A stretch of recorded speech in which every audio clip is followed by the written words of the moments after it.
যেহেতু আমি পিসি বিল্ডিংয়ের বেসিক্স নিয়ে একটা সিরিজ করছি, আজকে আমরা কথা বলবো কেসিং নিয়ে। অনেকে আসলে কেসিং কিনতে গিয়ে একটু থতমত খেয়ে যান যে কত টাকার কেসিং কিনবো। অনেকে দেখা যায় হচ্ছে খুব ভালো পিসি বিল্ড করে, লাইক কম্পোনেন্টসগুলো টপ নচ, সব টপ নচ, কিন্তু কেসিং কিনতে গিয়ে একটু মানে কেসিংয়ের জন্য এত টাকা বাজেট নাই, কেসিংয়ের জন্য এত টাকা কেন খরচ করবো, 3-4 হাজার টাকা দিয়ে কেসিং কিনবো নাকি ওই 1-1.5 হাজার টাকা দিয়ে কেসিং যেগুলো পাওয়া যায় ওগুলো নিয়ে ফেলবো। তো কেসিং তো একটা কেসিং, জাস্ট বক্স যেটা দিয়ে হোল্ড করবে, এটাই আর কিছুই না। এরকম অনেকের মধ্যে চলে, আমি জানি, কিন্তু আসলে কি ভাইয়া, কেসিং নেওয়ার সময় একটু মাথা খাটায় কেসিং নেওয়া দরকার। কারণ হচ্ছে আপনার কেসিং এর ভিতরে তো সবকিছু রাখতেছেন, ইটস লাইক হাউস। আপনার ঘরের মধ্যে যদি ভেন্টিলেশন ঠিক না থাকে তাহলে কিন্তু আপনার অসুস্থ হয়ে যাবেন। আমরা সেজন্য ঘর কেনার সময় বা ঘর তৈরি করার সময় বা বাসা ভাড়া নেওয়ার সময় কি দেখি, যে আমাদের ঘরের মধ্যে উইন্ডোজ আছে কিনা ভালো মতো, বা লাইট এয়ার ফ্লো হয় কিনা, লাইট কেমন আসে যায়, এগুলো আমরা দেখি। এখন অবশ্য অনেকেই কোনো একটা কেসিং হইলেই হয়, ওই জায়গা থেকে এখন অনেকেই চলে আসছে। আমার সাজেশন হচ্ছে আজকে আপনারা কি দেখে কেসিং নেবেন, বা যাতে আপনারা বেস্ট একটা কেসিং নিতে পারেন বাজেটের মধ্যে, ওইটাই হবে আমার আজকের ভিডিও নিয়ে। কেসিং চুজ করার ক্ষেত্রে ফার্স্টে কি দেখবেন, মাদারবোর্ডটাই, আপনি কোন মাদারবোর্ডটা সিলেক্ট করছেন বা আপনি কোন মাদারবোর্ডটা নিছেন, এটার উপর ডিপেন্ড করে আপনার কেসিং। হ্যাঁ, কেসিং তো একদম লাইক আইটিএক্সের কেসিং যেগুলো হয়, ছোট মিনিমালিস্টিক, একদম খুবই খুবই সুন্দর লাগে। ওই থেকে একদম মানে বড় শার্প পিসি যেগুলোর কেসিং হয়, হ্যাঁ, তো ওই লেভেলের কেসিং পর্যন্ত হয়। কারণ ওপেন যেগুলো হয় একদম কেসিং, ওগুলো অনেক বড় বড় হয়। একদম ছোট থেকে একদম চাঙ্কি সাইজের কেসিং হয়। কোনটা আপনি নেবেন বা আপনার জন্য কোনটা সুইটেবল, আপনার বাজেটে কোনটা ধরতেছে বা বাজেটে ধরলো আপনি কোনটা বাজেটের মধ্যে কোনটা নেবেন। সো অনেকে ডিসিশন নিতে পারেন না কেসিং নেওয়ার ক্ষেত্রে। তো আমি আজকে আপনাদের ডিসিশন নেওয়ার প্রসেসটা একটু ইজি করে দেওয়ার চেষ্টা করব। তো ফার্স্টে চেক করবেন হচ্ছে মাদারবোর্ড কি। আপনার মাদারবোর্ড যদি আইটিএক্স হয় বা এটিএক্স, মাইক্রো এটিএক্স বা ইআইটিএক্স হয়, ওই ক্ষেত্রে ওই মাদারবোর্ড সাইজ সাপোর্ট করে ওই ধরনের কেসিং নিতে হবে। এটা হচ্ছে একদম ফার্স্ট। আমি মনে করি হচ্ছে আমার যারা ভিউয়ার আছেন তাদের বেশিরভাগই বাজেট বিল্ডাররা মোটামুটি কি করে, মাইক্রো আইটিএক্স এর মাদারবোর্ডই বেশি নেয় আমার যেটা মনে হয়। আইটিএক্স বিল্ড যারা খুব শৌখিন থাকে তারা আইটিএক্স বিল্ডগুলো করে। আর যেহেতু আইটিএক্স বিল্ডগুলো সোর্সিং করাটা একটু টাফ হয়ে যায়, আর আইটিএক্স এর জিনিসগুলো খুব একটা পাওয়া যায় না, আর হচ্ছে খুবই মিনিমাল হয়। অনেকের আবার ওরকম মিনিমাল পছন্দ, অনেকে ওই ঝিকিমিকি লাইটওয়ালা পছন্দ, সো লাইটিং অনেকের পছন্দ। ওই ক্ষেত্রে আপনার কি কি দেখে নেবেন সেটা নিয়ে আজকে ভিডিওটা। অবশ্যই ফার্স্টে দেখবেন হচ্ছে মাদারবোর্ড টাইপটা, মাদারবোর্ড কোন টাইপের, এরপর হচ্ছে আপনার বাজেট কত, বাজেটের উপর বেস করে আপনার মাদারবোর্ডের সাথে যায় এরকম গুলো নেবেন। কিছু কিছু কেসে আবার বিভিন্ন টাইপের মাদারবোর্ডও সাপোর্ট করে, যেমন ধরেন যে আপনি বড় একটা কেসিং নিলেন, যে কেসিং গুলোতে হচ্ছে আপনার আইটিএক্স থেকে শুরু করে এটিএক্স, মাইক্রো এটিএক্স, ইএটিএক্স পর্যন্ত সাপোর্ট করে, এমনও কিছু কেসিং আছে। কিন্তু আপনি একটা ইআরটিএক্স এর কেসিং এ তো আর আইটিএক্স বসাবেন না, like that is very ridiculous. হ্যাঁ, আর মানুষ হাসবে যে আপনি আইটিএক্স বসাচ্ছেন একটা ইটিএক্স এর কেসে, সো ওটা তো আর কেউই করবে না। আপনার চাহিদা অনুযায়ী ওভাবে করেই নেবেন, যে আপনার মাদারবোর্ড কিরকম ওইটার উপর ডিপেন্ড করে আপনার কেসিংটা চুজ করতে হবে। অবশ্যই check your motherboard type before buying your aquarium, I mean casing. মানে এই ভিডিও শেষে গিয়ে জানতে হবে যে কেন আমি অ্যাকুয়ারিয়াম বলেছি কেসিং এর জায়গায়, ইট ওয়াজ ইন্টেনশনাল। কেসিং এ দেখবেন হচ্ছে আপনার জিপিইউ ক্লিয়ারেন্স আছে কিনা। আপনি ধরেন যে একটা 5080 জিপিইউ লাগাবেন বলে চিন্তা করেছেন, হ্যাঁ, বা 59 বা 4080, বা মানে হাউস সাইজের যে জিপিইউগুলো হয়, যে বড় বড় সাইজের যে জিপিইউগুলো হয়, ওগুলো লাগাবেন বলে চিন্তা করছি। কিন্তু আপনি দেখছেন আপনার কেসিং এর মধ্যে জায়গা নাই, আপনার কেসিং এর মধ্যে জিপিইউ ক্লিয়ারেন্স নাই, জিপিইউটা ফিট করতে কষ্ট হয়ে যাইতেছে। সো ওইটা একটু ক্রস চেক করে দেখবেন আপনার জিপিইউ ক্লিয়ারেন্সটা আছে কিনা কেসিং এর মধ্যে। এরপর দেখবেন সিপিইউ কুলার। এখন অনেকে এআইও ইউজ করে, মানে হচ্ছে ওই লিকুইড কুলারগুলো ইউজ করে। আবার লিকুইড কুলার যদি ইউজ করেন তখন আপনার রেডিয়েটারের ডাইমেনশনের সাথে যায় কিনা, রেডিয়েটারটা ওখানে বসাতে পারবেন কিনা, এগুলো চেক করবেন। যে আপনি যে কেসিংটা নিচ্ছেন ওই কেসিংয়ে ওই রেডিয়েটার সাপোর্ট করবে কিনা, এগুলো চেক করে দেখবেন। ক্রস রেফারেন্স করে দেখবেন যে ডাইমেনশন ওয়াইজ মিলতেছে কিনা। তারপর হচ্ছে আপনি যদি লিকুইড কুলার না নিয়ে যদি আপনি নর্মাল কুলার নেন, তখন ওই ক্ষেত্রে দেখবেন হচ্ছে আপনার কুলারের সাইজ কতটুকু। ধরেন হচ্ছে আপনার এটা কেসিং এতটুকু হলে কুলার যখন বসাইছেন, সিপিইউ কুলার যখন বসাইছেন, কুলারটা কেসিং এর বাইরে চলে, তখন আপনি ঢাকনা ফিটিং করবেন কিভাবে? আপনার ঢাকনাটা তো লাগাতে পারবেন না, লাইক ঢাকনা মানে আমি শিলটা তো লাগাইতে পারবেন না। So it's ridiculous. অবশ্যই চেক করে নেবেন। ক্রস রেফারেন্স করাটা খুব খুব খুব জরুরি। আপনি যে জিপিইউ নিচ্ছেন ওটার সাথে যে সিপিইউ কুলার নিচ্ছেন ওটার সাথে, যদি সিপিইউ কুলার যদি আপনি লিকুইড কুলারটা নেন তাহলে ওইটা ওই রেডিয়েটরের সাথে কম্প্যাটিবল কিনা ক্রস চেক অবশ্যই অবশ্যই অবশ্যই করবেন। ঠিক আছে, কেসিংয়ের ক্ষেত্রে এগুলো হচ্ছে একদম ফার্স্ট অ্যান্ড ফরমোস্ট জিনিস, যেগুলো আপনাকে দেখে কেসিংটা নিতে হবে। রেডিয়েটারের ক্ষেত্রে এক্ষেত্রে কিছু আবার এখন কিছু ডুয়েল চেম্বার কেসিংও পাওয়া যায়, যে উপরেও লাগানো যায় আবার নিচেও লাগানো যায়, ইট ডিপেন্ডস। ও অনেকেই করে কি উপরে রেডিয়েটারটা লাগায়, নিচে ফ্যান লাগায়, so it looks amazing, it looks very aesthetics actually. But depend, যদি আপনারগুলো বাটন জিবে হয় তাহলে একটা কথা, আর যদি এয়ার জিবে হয় তখন আপনি এটা চেঞ্জ করতে পারেন, তখন এটা আরও বেশি অ্যাস্থেটিক্স লাগে। তো বাটন জিবি এয়ার জিবি নিয়ে আমি পরে বলছি। এরপর আসি হচ্ছে অ্যাস্থেটিক্স নিয়ে, যেটা নিয়ে আমি বলছিলাম যে অ্যাস্থেটিক্স কতটা ইম্পর্টেন্ট আপনার জন্য, সেটার উপরও আপনার ডিপেন্ড করে আপনি কোন কেসিংটা নেবেন। আপনার জন্য যদি অ্যাস্থেটিক্স খুবই ইম্পর্টেন্ট হয় তাহলে আমি বলবো হচ্ছে বাটন জিবি না নিয়ে এআর জিবি। বাটন জিবি মানে আমি কি বলছি, যে বাটন প্রেস করে যে আপনি যে লাইট চেঞ্জ করেন ওইটাকে আসলে বাটন জিবি বলছি এখানে।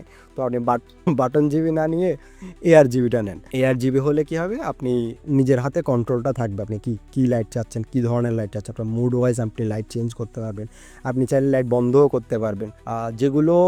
যেসব কেসিং একটু কম বাজেটের হয় ওই কেসিংগুলোর ক্ষেত্রে একটা সমস্যা হয় কি, ওই কেসিংগুলোতে লাইট টার্ন অফ করা যায় না। ধরেন যে আপনি কাজ করতেছেন, হ্যাঁ আপনি একটা মনোযোগ দিয়ে কাজ করতেছেন, কিন্তু বারবার হচ্ছে কি যে লাইটগুলো আপনার ডিস্ট্র্যাক্ট করতেছে, আপনি চাচ্ছেন যে লাইটগুলো অফ করার, কিন্তু অফ করতে পারতেছেন না, কারণ হচ্ছে আপনার কেসিংয়ের ওই ফাংশনাবিলিটিটা নাই। তো অবশ্যই দেখে নেবেন হচ্ছে আপনার কেসিংয়ের লাইটগুলো টার্ন অফ করা যায় কিনা। এই ফিচারটা না থাকলে ওই কেসিংটা নিয়েন না ভাই, বিরক্ত হয়ে যাবেন। প্রথম দিকে ভালো লাগবে খুব, কিন্তু পরে দিয়ে একটা সময় গিয়ে দেখতে বিরক্ত হয়ে যাবেন এই লাইটগুলো।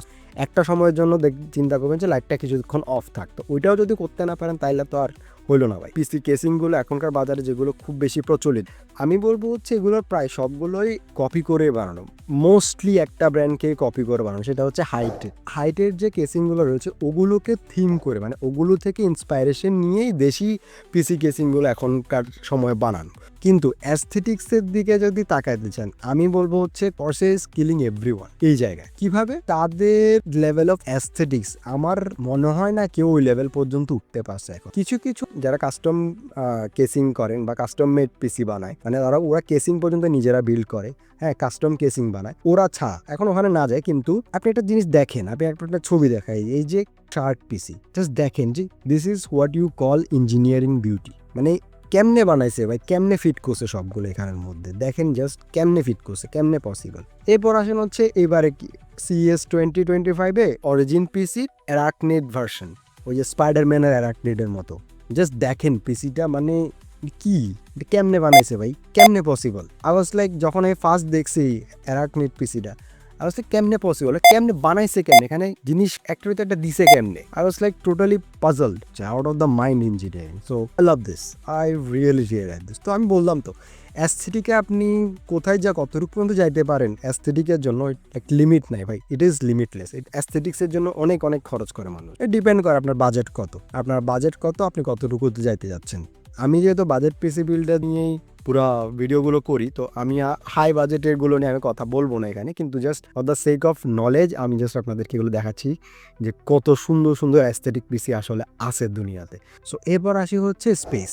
আপনার বাসায় কি ধরনের স্পেস আছে, বা আপনি কোন স্পেসে রাখতে চাচ্ছেন, বা আপনি কতটুকু স্পেস একটা পিসি রাখতে চাচ্ছেন, যতটুকু রুম আপনি দিতে চাচ্ছেন ওটার উপর ডিপেন্ড করে আপনি আপনার পিসি কেসিংটা নেবেন। আপনি ধরেন যে একটা বড় একটা পিসি কেসিং নিয়ে নিলেন, কিন্তু দেখা গেল আপনার টেবিলের অনেকাংশ এটা কভার করে ফেলছে, মনিটর ঠিক মতো রাখতে পারতেছেন না, বা মনিটর রাখলে দেখা যাচ্ছে আপনি আপনার বাকি ইকুইপমেন্টগুলো রাখতে পারতেছেন না। ওইটা যাতে না হয় ওইটার চিন্তা করে আপনার টেবিলের সাইজ কতটুকু, আপনার রুম কতটুকু আছে, ওইটা চিন্তা করেই আপনি কেসিংটা নেবেন। কনসিডারিং আমি যেগুলো শুরু থেকে বলে আসছি সেগুলো সহ চেক করে আসছেন, যে মাদারবোর্ড টাইপ, আর জিপিইউ ক্লিয়ারেন্স, সিপিইউ সাইজ, হ্যাঁ রেডিয়েটরের সাইজ, এগুলোর সাথে ক্রস রেফারেন্স করে আসছেন বা এগুলো চেক করে আসছেন। দেন আপনার রুম কতটুকু আছে ওইটাও চেক করবেন, যে আপনার বাসায় স্পেস কতটুকু আছে, ওই রকম সাইজেরই আপনি নেবেন। বা আপনার যদি মুভেবিলিটির দরকার, ধরেন যে আপনি ভাড়া বাসায় আছেন বা আপনি মেসে থাকেন, হ্যাঁ আপনার যে কোনো সময় মুভ করতে হইতে পারে, তো ওই ক্ষেত্রেও বেশি হেভি কেসিং নেবেন না, একটু কম